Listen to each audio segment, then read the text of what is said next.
Hey everybody, welcome back to another episode of Film Haven Reviews. I'm your host Sawyer as always, and today we are we're finishing up our Deep South horror theme with the 1981 Lucio Fulci film The Beyond, which wow. So yeah, I was expecting this to be a little bit better, especially considering this is supposed to be one of his masterpieces. Now, at the same time, I probably should have known a little bit better considering that it has a 38 Metascore and a 6.6 user score on IMDb. But if you look at some of the IMDb, user ratings, people are really kind of lauding this film as being a masterpiece. We got here 8 out of 10, Fulci's masterpiece. 7 out of 10, better on the second time around, which I guess I might need to take them up on that, but I don't really want to be honest.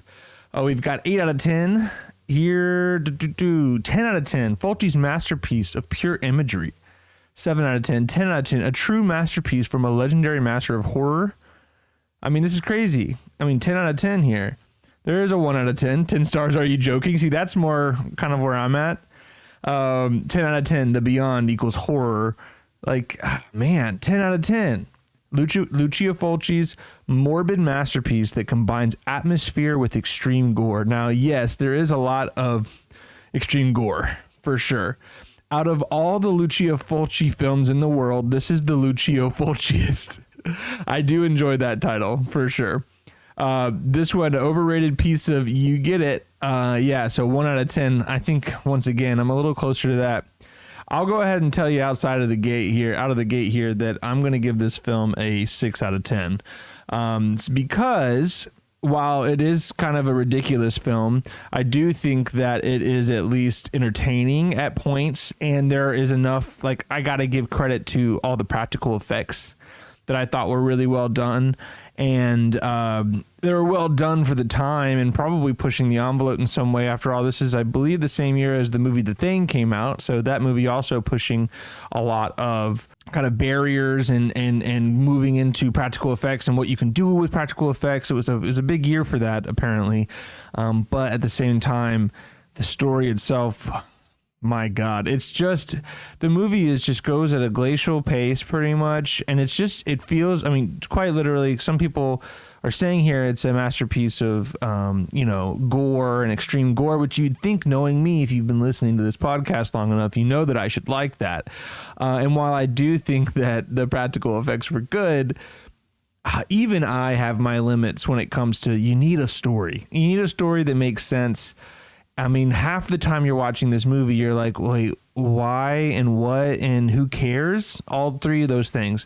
And when I read to you the description from IMDb of what this narrative is supposed to be, you'd think it would be a better film. He's got a really cool premise here. It's just he utilizes it terribly. Okay, here we go. From IMDb, the premise is this. A young woman inherits an old hotel in Louisiana where, following a series of supernatural accidents, she learns that the building was built over one of the entrances of hell. I'm like, yeah, that's an awesome premise. It's definitely something that should be amazing. There's no excuse for this film to be unfortunately as bad as it is. Now, of course, there are going to be some defenders of this film, some hardcore Fulci fans, some hardcore Giallo fans from Italian directors who are really gonna come to bat for this film. But for someone who actually enjoys a fair amount of Giallos, I can tell you my first impressions are pretty grim about this film. 6 out of 10 is honestly being pretty fair, because the things that I liked about this movie, we'll get into that, is, as I talked about the practical effects, I liked the setting, being in Louisiana. Of course, we're doing Deep South horror, so it does that well to an extent. The kind of intro is in this sepia tone, and you've got the kind of townspeople going and attacking the people that own this Louisiana mansion, or it's a hotel, and they crucify this guy basically to a wall, and it's kind of spooky. It's kind of cool. I like the setting. It definitely feels Deep South, and for an Italian director to come over to Louisiana to do this is pretty cool. I like that idea, but at the end of the day, the setting can only save it so much, especially when there's such nonsensical things within the actual story. So, I mean, I don't even know how to describe to you what the story actually is, because it's this woman whose uncle is basically, he died, and so she inherits the hotel. She lost a bunch of money or something, and so all her money is now into this hotel. And of course, whenever people start dying, it's not good for her. So she's trying to renovate the hotel. At the same time, people just keep dying, and they're kind of turning into zombies, I guess. And then there's also, that's one of the annoying things too, is that, I mean, of course, this is like during zombie mania. And so a lot of zombie movies, like we're getting all these kind of Night of the Living Dead kind of sequels. Dawn of the Dead was in the 70s, and you got like, I don't remember what all the other ones are called, but Return of the Living Dead is like around at this time too. It's zombie mania at this point, and so it's just kind of annoying, because it's like, the movie basically by the end devolves into a zombie film.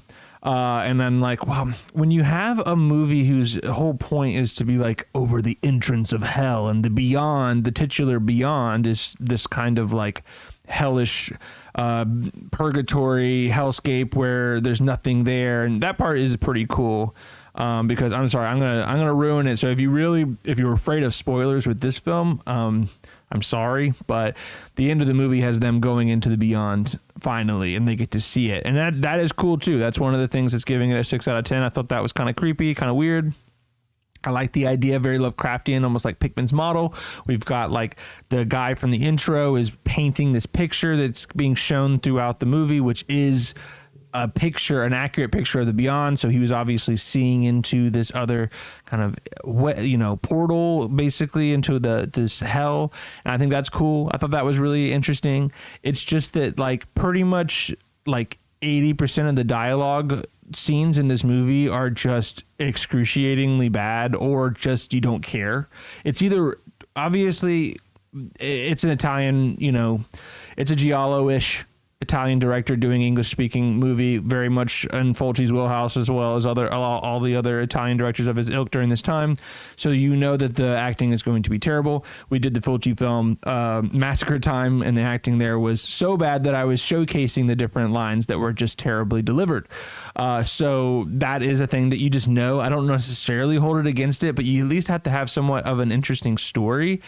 At the very least, Massacre Time, which I also gave a 6 out of 10, by the way, had a better story like that you could follow in this than they did in this film. So I just, yikes. But so the thing that, like I said, the one thing that I really, like, honestly, one of the only things to really talk about with this film is the practical effects, because that is, and the death scenes, the kill scenes, because that is obviously all that Lucio Fulci cared about, because he very clearly decided to kind of cut back on any kind of coherency within the script, or any kind of, interest in the story narrative. It's just kind of one scene after another, and it's just excuses for you to have interesting and inventive death kills. But even within that, actually, let's run through a few of them. So obviously I told you about the guy getting crucified onto the wall. That was one. And then they pour hot wax on him, and I guess to kill him in that way. And then there's a guy who gets a hand come through to a wall, I guess through the beyond portal, and they push out his eye, which that's a big scene. A lot of eye stuff in this movie. Let's just run through the eye stuff. Then there's another scene. Actually, that's most of it. There's another scene where a guy, real quick, gets acid. I think it's even a dead body already. No. The mother falls, hits her head or something, and then the acid falls off the table, and the daughter is just sitting there watching, doesn't do anything about it. And the acid just falls on her face, and her face turns into mush, and all this like frothy blood comes rushing towards the daughter, and she finally screams. Then there's the maid, one of the main maids. She gets her head kind of stuck into a spike, and then the spike goes through her eye. Once again, the eye is being shown. That's a big one. And then, probably the weirdest and also totally most unrealistic one is, and one that is worth noting, it is definitely just kind of like Massacre Time. It's like this film was entertaining to watch at points for sure, because like this scene is one of those that I'll never forget.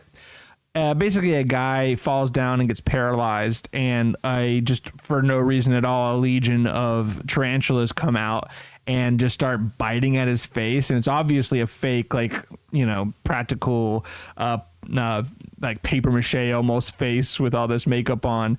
And with spiders, okay, tarantulas, by the way, they don't really bite. They're more like they use their hair. They like shake their hair off to irritate your skin and stuff like that. That's their primary defense mechanism. So not that this movie is like going for accuracy, but it is kind of funny to see these spiders that have really low strength. Tarantulas are very sensitive, and they are actually very vulnerable. But anyway, they're like biting off pieces of his lips, and of course they get to the eye as well. And they're biting off pieces of his nose, and it's just like, it's just ridiculous. I do enjoy that because it is just one of those things that's so crazy that you're like, okay, well, I haven't seen that one before. That's a new one. And then towards the end, once again, oh God, there was this one lady, which this was a cool scene because it's like New Orleans-y. There's like all those, because of the bayou, and it's kind of on the coast a little bit. There are all these like long bridges, almost look like Key West or something like that, long bridges over large bodies of water. And there's this great scene where she's kind of the main character is driving on the large body, like on one of those bridges, and she sees the main kind of clairvoyant speaker kind of spooky woman with her dog just in the middle of the road. And it's like, how did she get here? That was a cool scene, to be fair. But she ends up getting killed by her own dog, who like rips out her throat. So there's that too. A lot of blood in this film, which, like I said, normally you'd think I'd like, but I at least want you to earn it just a little bit. This felt like much more of an excuse to have all this blood instead of like at least having somewhat of a story that is compelling enough to want to get through. And then, of course, one of my biggest complaints is that by the end of the movie, it devolves into this zombie film, and they have this big kind of like survival horror showdown, which, once again, I should love this, at a hospital, like at the morgue, the one of the main settings of the film. And this was so frustrating to me, but the main guy, who's this like doctor, and he's like the love interest, and he's one of the only characters that seems to have any sense at all. He loses all sense because he has this gun, and he's shooting the zombies, and then they're obviously not getting up because he's not shooting them in the head, and then he'll eventually shoot them in the head and they fall down. And you'd think after maybe 2 zombies that you kill that you learn like, oh, shoot them in the head. Every time I shoot them in the head, they fall down. But no, he just decides, like, even though he shoots them in the head every once in a while, even way late into this whole scene, in this whole sequence where he's fighting all these zombies, he's wasting bullets, just shooting them in the body. And you're just like, stop, just shoot him in the head. It makes no sense.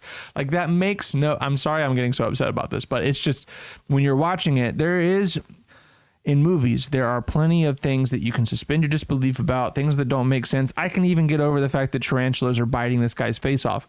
What I can't get over is the very human logic of putting 2 and 2 together.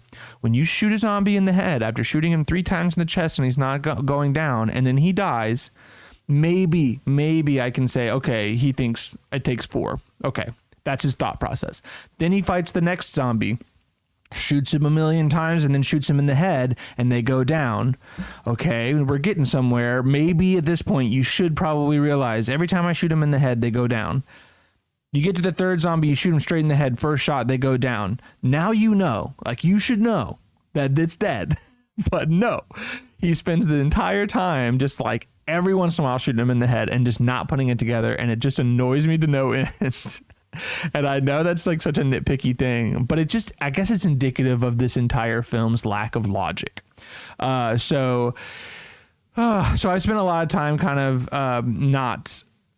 ragging on this film, and there's obviously good reason for it. But I will say that for those of you that like this kind of stuff, for those of you that like giallos, it is definitely one that you got to check out just because it's on the list and it is supposed to be this masterpiece.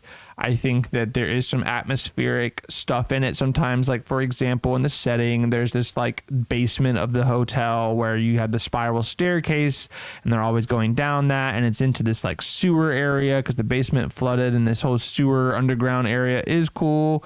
I think it's very alluring. And then there's this hole that's coming out of the sewer, which is, I guess, the entrance to hell. And that's where all these like zombies are coming out of and stuff. And I think conceptually, if you were to write some of this stuff on paper and even show some stills from some of the settings, you'd be like, oh yeah, this movie has a lot of potential. But when the way that he put it together, no bueno. No bueno. I mean, that's why it's a 6 out of 10, because it is unique. There's uniqueness to it. There are uniqueness to the kills. There are some good atmospheric merit to this film, and I like the ending with the beyond when you actually see it. I thought that was cool too. There are things that are redeemable about it, but there are a lot of things that are just fighting against it, and you will spend most of the movie just waiting for the next scene to happen. And of course, in this classic, this is, once again, it's hard to put it against it, but giallos and Italian films of this ilk, kind of in general, always have these weird like prog rock 80s, like even 70s kind of sounding scores that just aren't scary. They're not scary. And I think maybe at the time they were supposed to be, and I've heard some people say that it was pushing the envelope at the time with like the clashing of vibes, and like maybe I can understand that culturally as like a cool thing, like as a, you know, history of film, like it's nice that they're pushing the envelope. But as far as things that age well, that aspect of these kind of giallo horror films just do not hold up to me. It's not the kind of atmosphere. It's not the kind of atmospheric score that I'm looking for in a movie that's about a Louisiana Deep South hotel that is at the, you know, that is holding the entrance of hell in its basement. That is too cool to be putting prog rock over it while you're having these long drawn out death scenes. I'm not here for it. I'm not. And I'm sorry. For those of you that love this kind of stuff, there are some that I've liked. I really enjoyed, obviously, Blood and Black Lace. Mario Bava in general is really good. What was the Kill Baby Kill? Kill Baby Kill is incredible. That movie is awesome. It's so funny because a lot of these giallo films will get a 6 or a 7 out of me, 7 at most a lot of times. And then boom, you've got Kill Baby Kill, which I'm like 9 out of 10, easy. And then you've got Blood and Black Lace, which I'm like 10 out of 10, easy. Some of my most of my favorite films of all time. So it's really like a mixed bag when sometimes they don't hit. But I'm going to keep watching giallos. Don't worry. We're going to have more giallos to come.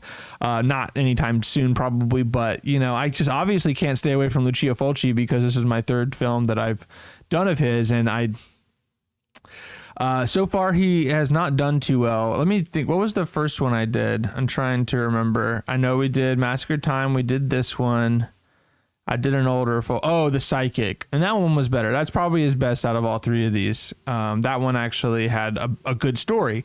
The story in that film was good. It was a little boring, but the twist was good. It felt like a real movie that had a coherent story that was good. Massacre Time's problem was that it was just the quality was so bad and the acting was terrible. Like the actual picture quality was just terrible. But the story was actually not terrible in that film, and it had Junior, and we all love Junior. So anyway, that's it for this week. Not too much to talk about here. It's really just, like I said, it's just an excuse to have kill scenes, and so you're just gonna that's what you're watching this movie for if you're watching it. And the concept of the beyond and the actual the practical effects of that scene is pretty cool. The set for the beyond, it's cool. Other than that, there ain't much to this movie, and the fact that it's got all these high praise from users, I'm very interested in what they have to say. I haven't read too much into it, but I think people just think that the atmosphere and then the kills were just really good. And I'm like, yeah, I've seen better though. Like there is a lot, and it's a lot of gore for 1981. Of course, this is only like 1 year after Friday the 13th, whenever gore started getting really crazy, and you had Tom Savini running around all these 80s movies, making everything look crazy and weird, and heads exploding in scanners, and Kevin Bacon's neck getting punctured through the bottom of a bunk bed. So yeah, there's all kinds of crazy stuff happening at this time, but it's still just, I've seen better. This movie was fine. 6 out of 10. Actually, I don't know why I said this movie's fine. It's not fun. This movie is only good for one thing, as I've said a million times already. So if you want that kind of stuff, go look for it. It's on Tubi. It's really there's no risk. You don't have to pay for it. Just go on Tubi if you want to watch this kind of film. Otherwise, skip it. That's it for Deep South Horror. I'm gonna be sad to see this like little part 1 Ace Bad Spookers and Deep South Horror part 2 theme go. It's kind of sad, but we're gonna do a new theme next week. I'm not sure what I'm gonna do yet. I've been mulling around, as always, a few different themes. Maybe try to stray a little bit away from horror, since I've just done it kind of 2 times in a row. But it will be something interesting, that's for sure. So hope you guys have a great week this week, and I will see you next Friday.